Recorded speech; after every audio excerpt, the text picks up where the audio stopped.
እኔ ሙፍቲን እወዳለሁ የምትል ይህንን አደራቸውን እንዳትበላ። ውድ ኢትዮጵያውያን ይህ መልእክት የተላለፈው ለሁላችሁም ነውና መልእክቱን ሳታሳልፉ ታግሳችሁ እስከ መጨረሻው አድምጡ።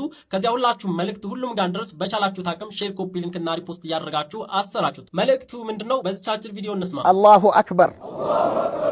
አላህ የሀገራችንን አንድነትና የህዝባችንን ሰላም ይጠብቅልን። ግንቦት 19 ቀን 2014 አዲስ አበባ ኢትዮጵያ። እሺ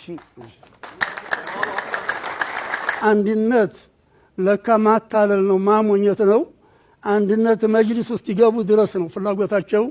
በአንድነት እዚህ ተመሰረትን ጀምሮ የደረሰብን አደጋ፣ የደረሰብን ተንኮል፣ የመስጂድ ወረራ፣ ውሸት፣ ክሪያት፣ ተንኮል ኢንሻአላህ በተከታታይ ለህዝቡ እንዲረዳ እንገልጸዋለን። መንግስትም ክርስቲያኑ ሙስሊሙም እንዲያውቅ እናደርጋለን።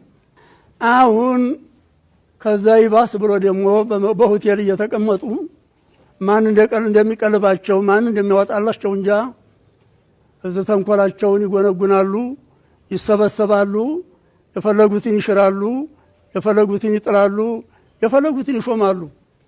አሁን በትናንትና ቀን ደግሞ በሸራተን ተሰባስበው ተሿሹመዋል፣ ተሰብስበዋል። አስገራሚው ጉዳይ ባላየነው ባልሰማነው የመንግስት የመጅሊሱንም አካሎች ከፊሎቹን እንደዚሁ አሳትፈዋል። ወደ እነሱ ጥሩ ስልጣንም ሰጥተዋል። የፈትዋም ኮሚቴ አድርገዋል። በጣም አስገራሚ ጉዳይ ነው። ባላየነው ባልሰማነው ስለ የትናንትና ስብሰባ አንደኛ ስብሰባው ህገ ወጥ ነው። መጅሊሱም ማያውቀው ህገ ወጥ መሆኑን የኢትዮጵያ ህዝብ ሊያውቅልን ይገባል። መንግስትም ሊያውቅ ይገባል። ሁለተኛ የተመራረጡት ምርጫ ህገ ወጥ መሆኑን መንግስትም ሊያውቅ ይገባል፣ ህዝብም ሊያውቅ ይገባል ነው የምንለው። ከመመረጡ ህገ ወጥ እንደመሆኑ መጅሊሱ እንዳለማወቁ ከኛ በኩል ተቀባይነት የለውም፣ በህዝቡም በኩል በሙእሚኑም በኩል ተቀባይነት የለውም የሚል አመለካከት አለን።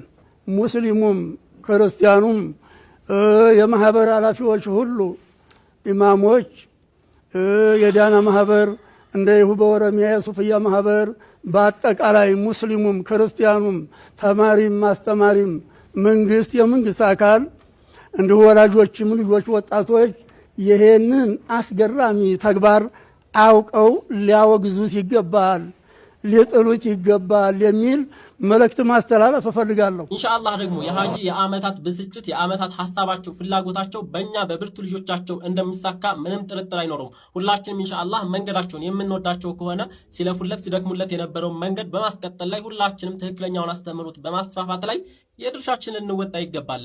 አላህ ተባረከ ወተዓላ ያግዘን፣ መጨረሻችንንም አላህ ያሳምርልን። መልእክቱን ለሁሉም ኢትዮጵያውያን እንዲደርስ ሼር አድርጉ። ወሰላሙ አለይኩም ወራህመቱላሂ ወበረካቱሁ።